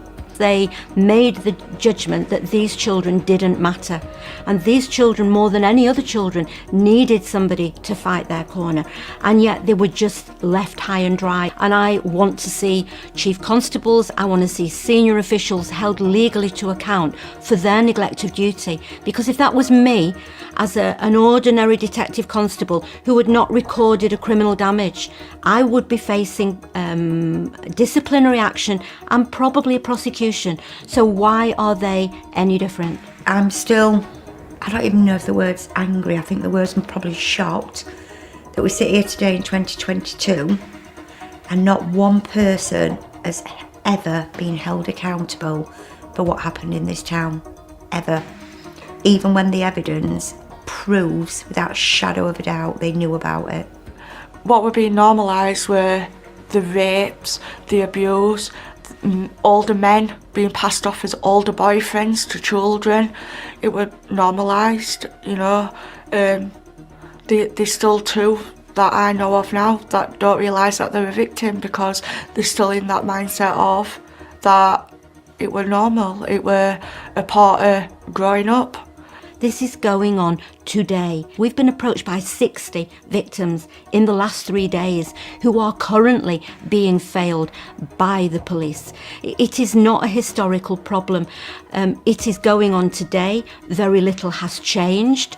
We have seen trials, but all too often these children are still being judged and fobbed off, and that is not good enough. The grooming gang scandal has now dragged on for decades. Despite the prosecutions, most abusers have still escaped justice. In Rotherham, where the National Crime Agency now says 1,510 girls were raped, only 43 people have been convicted. People I've spoken to warn me that not only is the abuse still going on, it's actually getting worse. Despite this, Rotherham has been declared as the 2025 Children's Capital of Culture. There are also many places across the country where no inquiry has been held into what's going on. If small towns like Rotherham, Rochdale and Telford have produced thousands and thousands of victims, it's likely that the real number across the country is in the tens of thousands. We need to know what is going on. That's why it is essential that the National Crime Agency launch investigations into any place where credible allegations of grooming gangs have been made. It's why the police need to be held to account, whether it's for failing to collect data on ethnicity or for not prosecuting criminals. It's also why we need stronger prison sentences for the rapists. No victim should see their abuser walk out of prison after only a few years. For too long, Britain's authorities have looked the other way and failed generations of girls. Now is the time for them to redeem themselves. Because if they don't, the same abuse will just keep happening.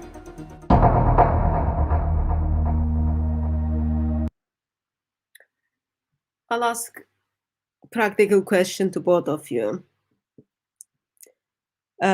Sister M and Beloved. A city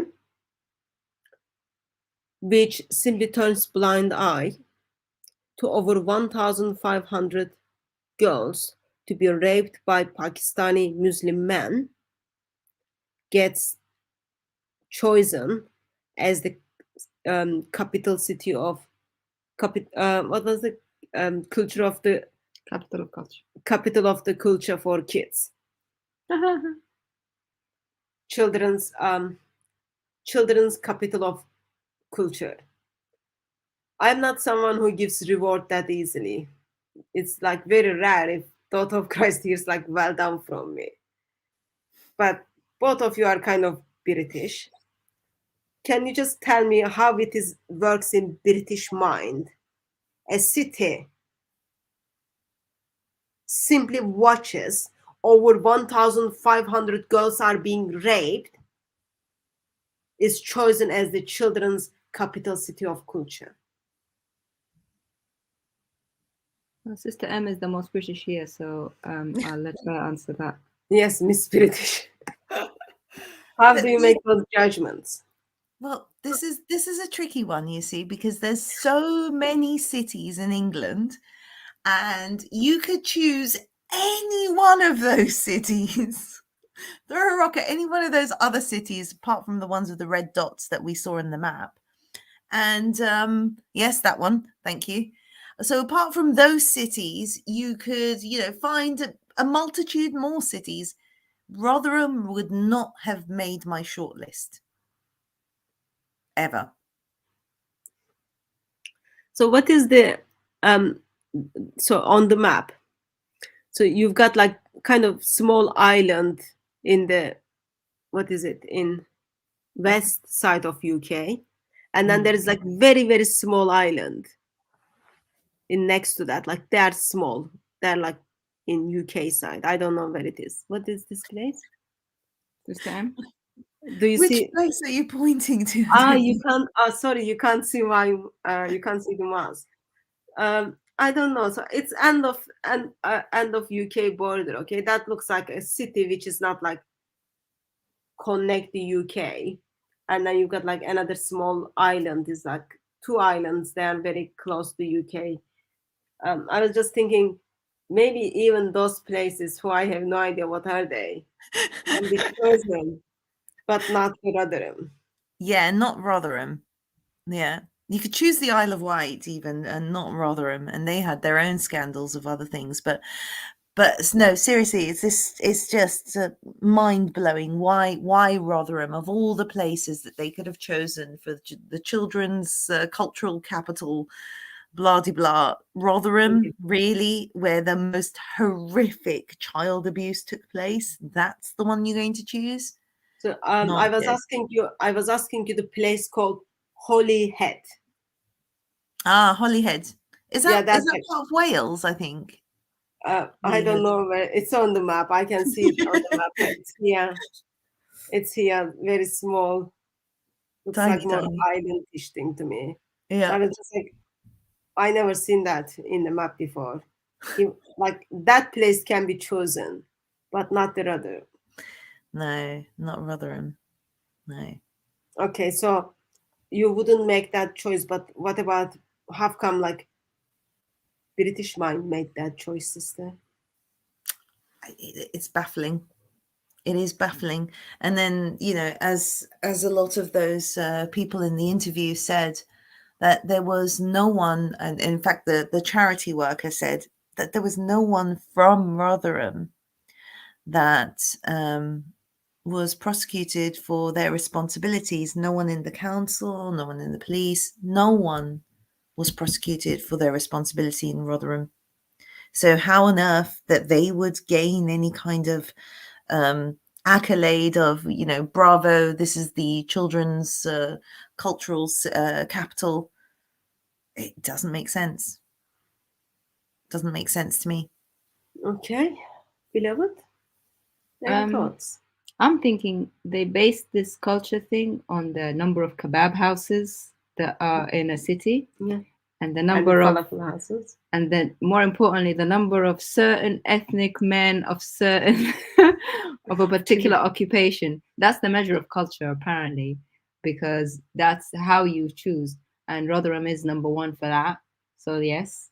And it involves children, so it is that, it depends what culture you're talking about. If it's a culture of child abuse, they've got it right. I remember, sister, not long ago, I said to you that my city was once chosen for culture, the UK's capital for culture in one of those years, and you said to me that's not a good thing. Now I understand why. It's not a good thing. Like with such a history, it's not even history. Like Miss Police Officer, ex-police officer says that, so this has been recorded, I think, just before end of the year. She says within last 3 days, 60 girls got in touch with her, and then this is still happening. And still people who should be kept accountable and responsible are just like enjoying their own life, while victims are, all of their life is being changed. Yeah. That was the end of the video. So as I said, we took the video from GBNews documentary of grooming gangs, Britain's shame. I'll put the link again in this under this video for you to go and watch it without our commentaries. And I really hope that it not only breaks your heart, but it crushes your heart, hearing again and again how everyone turned blind eye and no one thought those children had any value. And it is still going on. Sister M, would you be, we've been live almost 2 hours, would you be able to kind of share your conclusion thoughts? I'm not going to ask you to share your conclusion feelings. Definitely not the feelings, please. Not the feelings, but if you be kind enough and then share your conclusion thoughts, that will be very helpful. And then I'll let Daughter of Christ to share some of her thoughts and feelings, and then we finish the evening. Okay, so a very hard documentary to watch, but it's reality. It's like, as our sister Hatun just said, it's reality. It's not just something that was, happened in the past. It's still happening now. These people are to be held accountable. I frankly don't care if they record their ethnicity or not. I don't care if they came from the moon. I just don't care. If you've committed the crime, you have to be prosecuted. And actually, I would persecute them, but that's a different matter. That's on to the feelings matter. These people, these crimes that they've done against the most vulnerable of our society, which are children, it's really despicable. That's why I keep struggling to express myself clearly on this matter. It's the most heinous of crimes to abuse children. So in this country, it ought to be that I don't care who you are, where you're from. If you abuse a child, you will be sent to prison and you will serve your full time. And frankly, if you're not from this country, I don't see why we ought to be, accommodating you any further. You ought to be deported. You ought to be deported after you've served your time. That's my feelings on the matter. I know we said we weren't going to talk about the feelings. And if anyone notices anything like that happening in their area, because although this is England, it could be happening in other parts of Europe, it could be happening in parts of America. Just because you live in a different country, don't think that you are exempt from this kind of horrible thing happening. If you do see it, and as much as chocolate teapots that the British police have proved themselves to be, you must report it. I would say you must report it and follow up and say, if this doesn't get dealt with, I'm going to be reporting the officer that I reported it to. That's how I see it. Thank you very much, Sister M. Beloved, your thoughts, your feelings? I think in terms of recording the ethnicity, what's more important is recording the ideology, what those men believe, what they think, what is it that they believe in that gave them license to commit these crimes, and that is the religion of Islam. Once we put our finger on the real issue, then we know how to deal with it. And that's what the authorities really ought to face, unfortunately, no matter how uncomfortable it makes them feel and makes the protected group feel. It's time that we face the facts, okay? This has been happening since the 70s. Thousands upon thousands of girls. The documentary said tens of thousands.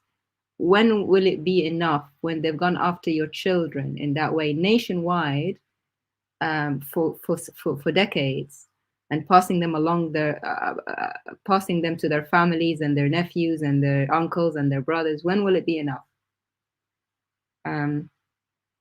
Prosecute is one way of dealing with it, going hard against them with sentencing and punishment, yes, but the real evil is in a book called Quran. Okay, that's what needs to be done. We need to bring Jesus back into our country, into our education system. We need to bring Jesus back to come back to him as a nation, because I feel that what's happening is partly perhaps God's judgment on the UK for them forsaking him and allowing a death cult to dictate their values and what they're sensitive to and what they're afraid of saying and all that political correctness, when the correctness that they should be having is values from the Lord Jesus Christ, that comes hard and comes against this kind of darkness and evil, facing it properly rather than tiptoeing around it and beating around the bush and allowing them to go into our homes and abuse our children. That's all. Thank you very much, beloved. So what we have here is 40 plus minutes video, gives us a summary of what police and councils and schools officially knew since 2004, and how they intentionally fail to do anything to protect these kids. Since 2004 up to today, it is still going on. There are numbers were circulating that there is a, like, it is even shame, Daughter of Christ said, like, expressed that it's only 10,000. Numbers is around 10,000. It is shame that in Britain, we don't even know today how many kids are being raped. We don't even know the numbers. We know it's happening, but we don't even know the numbers. That says a lot about how police is turning blind eye. A couple of years ago, there were numbers circulating around as 300,000 girls in Britain. It is such a shame we don't even know the number of the victims. It says like a lot, actually. Everyone turned blind eye. Everyone turned blind eye. I did express yesterday, I'll express it again, as a Christians, as people who are belong to Christ, we cannot turn blind eye, especially when it happens to kids. We cannot turn blind eye. People will ignore the justice in this world. We heard police officers turn blind eye to justice. But as a Christian, we are confident we have a just judge who is going to come and judge the world justly. Everyone will be held accountable for the things they have done. Maybe certain people are able to get away with certain things in this world, but when the just judge turns up, no one is able to get away with these things. Psalm 98. I read Psalm 98 and we finish from there. Shout for joy to the Lord, all the earth. Burst into jubilant songs with music. Make music to the Lord with the harp and sound of singing, with trumpets and blast of the ram's horn. Shout for joy before the Lord the King. Let the sea resound and everything in it, the world and all who live in it. Let the rivers clap their hands. Let the mountains sing together for joy. Let them sing before the Lord, for he comes to judge the earth. He will judge the world in righteousness and the peoples with equity. Just judge is going to turn up. As a Christian, I am waiting that joyfully. But people who were involved in this grooming, raping events in Britain and all around the world, I am afraid to say, when Lord Jesus Christ turns up as a judge, it's going to be a terrible day for them. People can turn blind eye today, but when the King turns up, we won't able to turn blind eye. Beloved ones, be ready when the just judge turns up. Until just turns up, please make your part. Look out for those who don't have voice. Get in touch with your MPs. Get in touch with your police officers in your police station close to you. Do your part. Don't let our next generation to be abused. Don't close your eyes. Do not close your ears. We will be accountable every time when we turn blind eye. Book of Amos talks about it, like we can't turn blind eye when we see injustice. With that note, Sister M, thank you very much for joining us, and beloved of Christ, daughter of Christ, thank you very much for joining us as well. By God's grace, we will see you on another live stream. Until we see you, may Christ crucified, who is going to turn up as a just judge, silent you with his love.